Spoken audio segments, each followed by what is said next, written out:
Assalamualaikum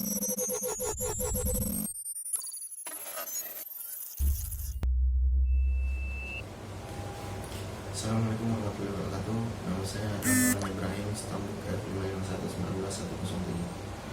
Video kali ini saya akan menjelaskan 5 macam tipe file dan 3 macam contoh aplikasi di BMS. Selanjutnya kita akan membahas yaitu yang pertama adalah tipe-tipe file. Yang pertama adalah file master. File induk atau yang biasa disebut file master merupakan file yang terpenting pada suatu sistem. Sebuah file induk merupakan file yang digunakan untuk menyelesaikan tugas secara pokok tertentu dan dipelihara secara teratur. Kemudian contoh file master. Contohnya seperti sistem rumah sakit yang memerlukan file induk tentang catatan pasien, catatan penyakit, di samping file lainnya. Jenis informasi pada file induk cenderung tetap, tetapi isi informasinya dapat sering berubah. File induk selalu diperbarui dengan menggunakan file transaksi. Kemudian yang kedua adalah file transaksi, yaitu file yang berisi informasi yang digunakan untuk memperbarui file master. Sehingga dengan adanya file transaksi ini, file master dapat berubah sesuai dengan informasi yang ada di file transaksi tersebut. File transaksi juga digunakan untuk memperbarui file induk dengan informasi yang baru. File transaksi berisi informasi yang digunakan untuk memperbarui file induk. Kemudian contoh file transaksi. Contohnya seperti rekaman tentang pelanggan yang sudah membayar tagihan listrik akan membentuk file transaksi. Sesekali seminggu catatan pada file transaksi digunakan untuk memperbarui record pada file master. Kemudian yang ketiga adalah file laporan, yaitu file yang berisi data yang dibuat untuk laporan atau keperluan user. File ini hanya bisa dicetak pada kertas printer atau hanya ditampilkan di layar monitor. File ini merupakan turunan laporan tercetak yang ditahan pada piringan atau pita yang menunggu printer siap mencetak. Kemudian contoh file laporan. Contohnya itu seperti laporan gaji karyawan, laporan keuangan, laporan ulangan siswa, dan lain-lain. Kemudian yang keempat adalah file sejarah, yaitu file yang menyimpan data yang telah disimpan dalam bentuk suatu periode waktu tertentu yang telah lampau. Biasanya digunakan untuk menyusun laporan yang bersifat tetap. Seringkali suatu sistem memelihara informasi untuk periode waktu tertentu, misal untuk menghasilkan laporan statistik yang lebih dari 1 tahun, sehingga beberapa informasi harus dikumpulkan pada file riwayat hidup yang akan jarang diproses. Kemudian contoh file sejarah. Contohnya itu adalah informasi tentang pasien yang keluar sehingga tidak perlu disimpan pada file yang sekarang. Record tersebut dapat dipindahkan pada file riwayat hidup sehingga tinggal berisi file pasien yang sedang dirawat atau dijadwalkan akan kembali. Data tentang pasien yang keluar dapat disimpan pada file riwayat hidup yang berguna untuk menyusun laporan di kemudian hari. Kemudian yang kelima adalah file cadangan. File ini merupakan salinan dari file-file yang masih aktif di dalam database pada suatu saat tertentu. File ini digunakan sebagai pelindung atau cadangan bila file database yang aktif mengalami kerusakan atau hilang. Contoh file cadangan yaitu seperti file backup data pasien di rumah sakit, file backup nilai siswa di sekolah, dan lain-lain. Kemudian selanjutnya kita akan membahas contoh aplikasi DBMS. Yang pertama adalah MySQL. Logonya seperti ini. Kemudian sejarah MySQL. MySQL AB merupakan perusahaan komersial Swedia yang mensponsori dan yang memiliki MySQL. Pendiri MySQL AB adalah 2 orang Swedia yang bernama David Axmark, Alan Larsson, dan 1 orang Finlandia yang bernama Michael Monti. Setiap pengguna MySQL dapat menggunakannya secara bebas yang didistribusikan gratis di bawah lisensi GPL atau General Public License, namun tidak boleh menjadikan produk turunan yang bersifat komersial. Pada saat ini MySQL merupakan database server yang sangat terkenal di dunia.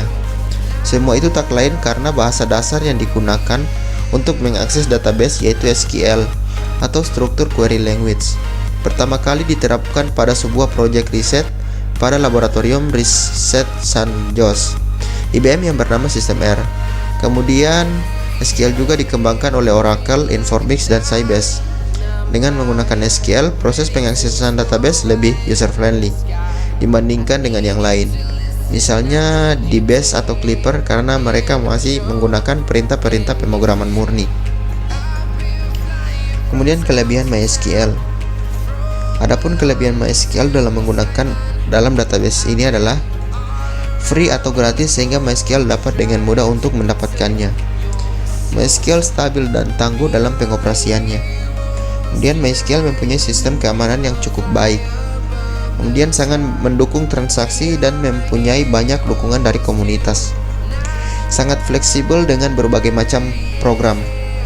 Perkembangan dari MySQL pun sangat cepat.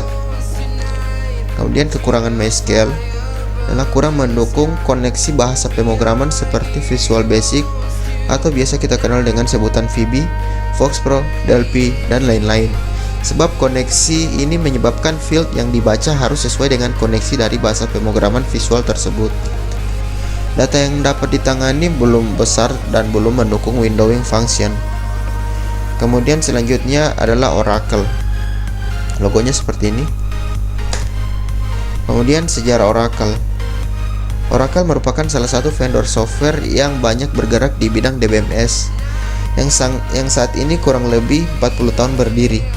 Oracle sudah menjadi salah satu perusahaan teknologi terbesar yang menyediakan layanan software DBMS yang banyak digunakan oleh banyak orang dan juga user. Oracle pertama kali didirikan pada tahun 1977. Di mana pada tahun tersebut Oracle berhasil menciptakan suatu sistem pengolahan database yang untuk mengolah data dalam jumlah yang sangat besar, yang mana terdiri dari jumlah data dan juga angka yang sangat banyak, yang pada saat itu masih jarang bisa dilakukan oleh banyak user. Kemudian kelebihan Oracle merupakan software DBMS yang handal dan memiliki kemampuan yang tinggi, dapat menangani jumlah data dalam ukuran yang besar, dapat mengelola data dalam ukuran besar dan mengolahnya dengan cepat sehingga didapatkan informasi yang akurat sesuai dengan permintaan pengguna atau user. Memiliki kemampuan akan fleksibilitas dan skalabilitas yang dapat memenuhi tuntutan akan data dan informasi yang bervolume besar dan terus-menerus bertambah besar. Memiliki kemampuan teknologi cluster server, di mana jika terdapat lebih dari satu unit server, misalnya 100 unit server, maka Oracle dapat menjadikan 100 unit server tersebut aktif dan bekerja bersama sebagai 100 aktif server.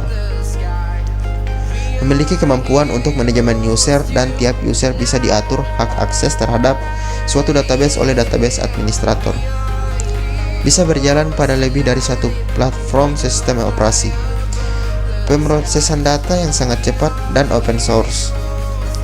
Kemudian kekurangan Oracle merupakan software DBMS yang paling mahal, paling rumit dan paling sulit untuk dipelajari. Membutuhkan spesifikasi hardware yang tinggi untuk dapat menjalankan software DBMS Oracle supaya berjalan dengan stabil. Hanya diperuntukkan bagi perusahaan berukuran besar dan tidak cocok untuk perusahaan kecil maupun menengah. Data yang bertambah ukurannya akan mengalami kelembatan proses, jadi harus ada database manajemen. Harga yang sangat mahal untuk sebuah database dan penggunaan Oracle sangat memakan banyak biaya, mulai dari device sampai diperlukannya DBA yang handal. HP dan pertahanan yang tergolong sedang. Kemudian yang selanjutnya adalah PostgreSQL. Logonya seperti ini. Sejarah PostgreSQL. Postgres pada awalnya dikembangkan oleh mahasiswa dan staf programmer University of California, Berkeley, di bawah arahan Profesor Michael Stonebraker. Software ini mulanya dinamai Postgres, tetapi karena banyak tambahan untuk fungsi-fungsi SQL, maka pada tahun 1995 namanya diganti menjadi Postgres 95. Dan sejak tahun 96, nama yang digunakan hingga sekarang adalah PostgreSQL. Pada saat pertama dikembangkan, Postgres dianggap tidak memenuhi standar ANSI SQL 92, standar database yang berskala besar, karena tujuannya hanya menjadikan Postgres sebagai database yang mempunyai banyak fitur dan keluasan yang tinggi karena merasa mendapat tantangan Postgres berusaha untuk memenuhi standar tersebut. Dan akhirnya Postgres mampu juga untuk mencapai standar ANSI SQL. Tetapi yang lebih gila lagi, ternyata kemampuan Postgres melebihi standar ANSI SQL, yang berarti kemampuan Postgres melebihi database lain standar ANSI SQL 92, yang diantaranya adalah Oracle. Wajar jika Postgres dinobatkan sebagai Linux Award sebagai database pilihan dan menempatkan Oracle pada tempat kedua. Selanjutnya itu adalah kelebihan PostgreSQL. PostgreSQL memiliki arsitektur multiproses yang berarti memiliki stabilitas yang lebih tinggi. Kemudian dalam kondisi load tinggi atau jumlah koneksi simultan besar, kecepatan PostgreSQL sering mengalahkan MySQL untuk query dengan keluasan join yang kompleks. Kemudian PostgreSQL memiliki fitur OO seperti pewarisan tabel dan tipe data atau tipe data array yang kadang praktis untuk menyimpan banyak item data di dalam satu record. PostgreSQL menyediakan hampir seluruh fitur-fitur database seperti yang terdapat dalam produk database komersial pada umumnya. Kemudian PostgreSQL juga mempunyai kemampuan untuk membuat konektivitas dengan database lain seperti pgdump, Interbase, pgaccess, dan hampir semua database pada Linux. Kekurangan PostgreSQL: kurang begitu populer dan cocok bekerja di lingkungan web jika dibandingkan dengan MySQL.